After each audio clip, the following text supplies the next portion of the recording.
ครับมื่อในทั่วเขาในวันที่23เดือนธันวาคม82เฮง24เมนูข้าวยามอะไรมองเดือนอะไรกันวะ8 โมง 51 มินิเนาะก็เดถึงก็มองกลางค่ำเอาค่ะนะมื่อในก็บอกว่านาการเย้าคำอินห้าดอกได้กินข้าวกินยังก็ตีนั้นนานอีกหนึ่งถึงนานอีกหนึ่งอันขยามรับบอกในพี่น้องเขาว่าน่ะเมื่อนั้นว่าขันเงินเมืองวันเนี่ยตีตกเสเต็มมีกามีขันเต็มมีกามีขันกำในต่างเมืองในก็เขากล้าขายยันดังมันก็บอกว่ามันเขาในมันยึดอาณาแบบเมืองกับเนี่ยเมืองหิมพอมจะในก็เบิ่นบ่เคยเฮ็ดก่อมันเป็นอันเป็นห้องตั้งเมืองไทยก็เบิ่นห้องว่าสงไอ้เปิ้นห้องสงครามกลางเมืองมันน่ะปีซะว่ามันปีก็เย้าเจ้าคือปีก็เย้าเมืองแต้วเนี่ยไปกัดเย็นได้ครับก็บอกว่าซึกเจ้าคือก็ตึกแขนกันขึ้นตึกกันขึ้นอยู่เหมือนเก่าๆคือไว้วันมื้อไหนนะลองทัดฉากด้วยนะว่าวันมื้อไหนถ้ามันเขาวนเลยลองนึงก็มีเมียวนึงกันเขาวนอยู่ไว้ค่ะนะมันเลยว่าเขาอุบสังกันนี่วันมื้อไหนนี่เขาก็ให้ทัดฉากด้วยก็ในมาลำว่าอันเป็นยักแข่งว่าปอนลองว่าMND เงี้ยไอ้กูกลางเจ้าเนี่ยนะ MNDA เนี่ยนะ MNDA ก็ว่าเจ้าเนี่ยมันปัดออกเมืองโอไตทางมันทำอะไรวะอันนี้ทำในทัดฉากด้วยหลายบวนในหลาย2 มิโอนะก็ให้กวนไตเขากาลอดมากาไรเศร้าขอหลี2อันนั้นเราบนคืออันแผนเบอร์นะแผนมันเฮ้ยคนแต้วออกไปดีๆนั่นก็เปลี่ยนแทงมิวนึงอันนี้ก็ไรบ้วนแทงอันว่าอันบางลองก็เปลี่ยนแผ่นซ้อนแผ่นนั่นขนาดบางนี้ก็เหมือนอย่างว่าเขาลีดอกคนแต้วจ่าเนี่ยเขาวนจังนั้นแทงมิวนึงก็เปลี่ยนก็ไรก้อยกับมันดีมีมันมีมดีครับนั่นน่ะคำรัดนี้อันนี้เจ้ามาเนี่ยไตในทำกว่ามาเลยอะไรเนี่ยมือมาอะไรเนี่ยมาดังก้อยกับป้อเป็นปลองเป็นค้างเป็นว่าเป็นโกกลางในขี่โกกลางในเขาได้ปั่นไข่ไว้กล้าปั่นเนี่ยเนาะอันนี้เขามาทัดถางด้วยว่าค่าได้ห้ามอ่านข่าวนะคำว่าไข่นี้เห็นไหมค่าไข่เขาไข่พวกไข่ถอมก็ถอมบ่มไข่ถอมก็บล็อกอะไรแบบนี้ครับคำว่าไข่เนี่ยลองตีมันอันไรทัด2 มิลน่ะก็เหมือนอย่างว่าเขาเคยไต่เข้าไปออกเป็นเมืองนี่ท่านก่อนไรก็วนทางไรวนทางมิวนึงไรทัดสางได้นะดีวนเขาไต่เข้าไปเพราะเพิ่มมีอยู่กับไรเขาเจออันเขาปันกวางมาเทมาอยู่เตียนให้เขียนมาอยู่เตียนจะในก็เปลี่ยนกว่าไรอันนั้นไต้เขาเนี่ยมีพิษมีภัยมีซึกมีพิษก็เขาอันตึกของเมืองไต้เขาในก็วนในทางมิวนึงนะมาเขาที่วนต่อไต้เขาเนี่ยมีพิษมีภัยอย่างซึกไต้เนี่ยไผ่ที่เตะเขาก็พัดตึงก่อนในเจ้าในก็ขมตึกเตะในก็ไล่วนแทงในก็ไล่วนแทงรองหนึ่งพวกกบเจ้านั่นแหละปั่นเขากวาดรถแล้วพวกเขากวาดที่เรือก้นเขาได้เอลงเขาเคยยับมาเลยก็ไล่นี่ก็นั้นก็วนในแทงตั้งหนึ่งมันวนในหลายรองหลายตั้งขนาดวันเมื่อไหร่อันมันเขาว่าอันปันเปิ้นออกกัดมาวันนั้นมาดังเก่งตุงดังกะลีกุนหิงดังปอทาวุนก็บ่จังนั้นแหละทัดสร้างหลายรองตั้งก้อยก็ว่าคักก็ทึดว่าเมืองเฮาในมันติไปกัดเย็นแทงหลาย10 ปีอยู่นั่นมันได้เป็นแนวที่เนี่ยก็เพราะว่าเมืองแล้วก็เจ้าครับมันมีศึกหลายหมู่หลายจุ่มมีกลุ่มยิบกองกลางหลายจุ่มกับเมืองเลยก็เจ้าเป็นกลุ่มเป็นก้อนนะเป็นจุ่มเป็นอย่างไรใช่ไหมมันกัดเย็นอะไรครับพอมันเสียเลยจุดไพ่มันเสียเลยลามเอาเนี่ยมันได้เย็นก็มันตั้งตึกใหม่ดิอ่ะมันได้ลามมันได้ขึ้นตึกกันป้อมเป็นจังนั้นเนี่ยขันเงินก็ได้ตัวดิเนี่ยขันเงินได้ตัวดิเนี่ยเงินก็เดี๋ยวมีการนี้ก็เฟ้อเสร็จ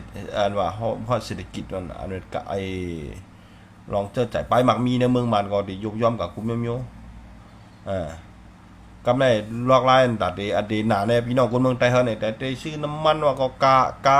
ทำหาซื้อหยาบก็มันปกติกาขายจำมาเนี่ยมันใครมีอ่ะนะก็มีดิเคนี่ก็แบบกวนอันตัวในตั้งอันจับซ่อมเจอเหรียญหลีเจนี่ก็มันก็มันตรงแล้วลูกมันแต่เอาเข้าตั้งหลายกูบ้างเอาเข้าตั้งเขเจนี่กันน่ะก็มีดังปังหลายเจนี่ก็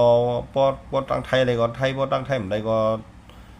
มันก็ได้มีอยู่จอมตาขี้เรียกเจนี่ก็เด็กเขาอะไรก่อนนะพวกเขาชื่ออะไรก็เด็กมีเจนี่ก็บ่เจอนั่นแหละให้พี่น้องเขาฟังสติพังกินพังอยู่บ่เจอก็บ่เจอนั่นแหละช่างว่าสว่ามันตึกกะละไงมารวมอยู่ก็เขาก็หาลอกไลน์แต่ตีมันจะเฮากันป้ายกันคณะก็ให้อยู่ไว้ดีกัดอ่ะให้ก็หาอยู่ดีกัดเมื่อหลังกัดกาดดีกัดเตียนดีเลยรอดเพนั่นน่ะตัวเรือด้วยในเวียงเนี่ยรอดเพค่ะตัวเรือนั่นนะในเวียงเนี่ยมันชิมเบี้ยงกันเนาะกำไรฟังถึงอาเซียนอันอยู่ต้องเก่งตู่เนี่ยมันเขาคืนบางกลุ่มจังนั้นก็ตั้งว่าโว้จังได๋ก็เขาอันมีแผนได้เพียวซึกได้หือนั่นก็ไหลวนแทงก่อนค่ะนะเขาอุบอ้วนเนี่ยนั่นก็ซึกว่าย้อนได้โฮมมือกันนี่เฮ้อตั้งเจ้ากวางโต้นก็เขาแถมแห้งซึกเมื่อตั้งนั้นเขาได้มือตึกเขาได้ต้องโฮมมือตั้งว่านั่นก็เขาได้มือเขาว่าแกดขี่มันตั้งบ่โคลายอยู่ในเขาก็ได้กะมาหยับนี่ก็โยกเขาได้มือเขาโคลายไอ้โคเขียวกับว่าในมือปล่อยมันตั้งเอาเขาก็มาได้มัดเดือขึ้นตั้งลาเชียวตั้งอย่างจังได๋นี่เขานี่แผนเขาอุปโภคเนี่ยนะบ่เห็นเขาเดียวหมากมือปล่อยบางสร้างหือปล่อยมึงไอ้หยังอ่ะดีขี่กุกกลางเขายึดเลยเนี่ยตั้งก็อะไรก็เราใกล้มันแหละเวลาเราใกล้เนี่ยนั่นคือเขาก็มีแผนจังไหนก็เข้ากับหู้นะลองได้แต่นะก็บ่ได้นั่นแหละผักนึงพี่น้องเขามือคำไม่ได้บ่มีอย่างนำก่อนให้มาปั่นฟังถึงว่าอันเขาปั่นเขากลับมารอดเลี้ยวเนี่ยมันมีอยู่3มิวเนี่ยเนาะ3มิว1ให้เขาไปให้คนเมืองป่าดีๆเขาเดี๋ยวคนออกมาอยู่คืออำนั้นก็ปล่อยรอดเดียวเขาได้ต้วยซึกเขาว่ามันมีพิษมีภัยมันมีซึกใต้เขาเนี่ยบ่มันลุกพื้นต่อเขามันมีพิษมีภัยต่อเขาแต่ตั้งจุ่มก็แต่ตั้งปุ่นก็เป็นคนเจอแบบว่าแต่ตั้งในก็ทำเอาNCAไว้เหก็บ่ได้นั่นแหละปันเขากลับมาหลอดเดียว2ก็เฮากดเขาไปดีๆเขาได้บ่เหมือนป้องก็ชื่อเขาได้เขาได้ก็เพิ่มขึ้นก็เลยวนแทงแล้วหลายตั้งเนาะก็บ่ได้นั่นแหละเมื่อไหร่ก็มาทัดสั่งโดยลองในอีทรอดก่อนสั่งเชื่อว่าซ้ำแทงลองนึงคล้ายๆต่างว่ามังกรในเรียนเฟซเรียนไลน์ก็อยู่ในก็อย่าไปแชร์ไอ้อย่างเว็บพนันอย่างเช่นมาจูกันเรียนเนาะอันอยู่ในเมืองไทยเนี่ยนะแชร์มาหน้าเฟซไหนจะได้มันดีค่ะนะก็ว่ามันดีญาจะน่ะดีเขามันมือบ้านเลยออกดีอย่างก็มือว่ามือได้เนี่ยเขาหยอกคนไตกับก่อนอะไรจูเรียนใน TikTok เนี่ยจังไหนดินเรียนจูเรียนบางต่อรองลองพัฒการพนันมันน่ะนี่ก็ยังหยอกกะซ้ำแทงรองนึงก็ไตก็อย่าไปกะตาโยงไถขี้ไปว่าตาเนี่ยจุ่มมันได้ก็เป็นมุกจุ่มอันนี้เป็นแกงซามูไรเป็นอันนี้เป็นนี่อย่าไปเฮ็ดค่ะนะก็บอกว่าก็ยามายาวเนาะอันไออย่าไปกะทางเลขเจ้าของเมืองเบิ่นเขาอยู่เมืองเบิ่นก็เฮาหมออยู่หมอกินอย่าไปกะโคตรอันต่างอันโยงว่ากะตาวันอันไหนก็ว่าวันอันไหนนี่มันได้เป็นเพมาหาตัวเขามันได้มังกรเนี่ยมันบ่นตาตัวก็ให้มันบ่นตาเจอคือมันก็เจอคือที่ไม่หูไม่จะจอมเจอคือที่ยากินจักจอมเนี่ยน่ะเพราะมันปีๆน้องๆจะได้เจอคือจะได้บ่มันก็ลาดเมื่อเฮาลาดตั้งได้เฮาลาดตั้งกว่าเนินเดี๋ยวเฮาออกจ่อมันม้วนก็ว่าเพราะว่าเปิ้นได้เปิ้นเรียนเจ้าเฮาเปิ้นจะได้ก็เฮาเปิ้นจะตั้งเรียนเฮาเปิ้นนี่